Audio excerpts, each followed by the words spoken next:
मैं तुम्हें दिल दे बैठा हूं।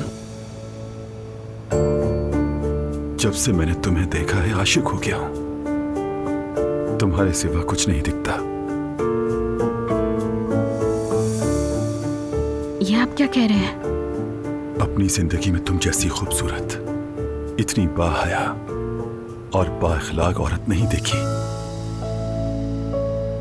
मैं बरसों से जिसकी तलाश में था, इस तरह सामने आ गई। रेहान साहब,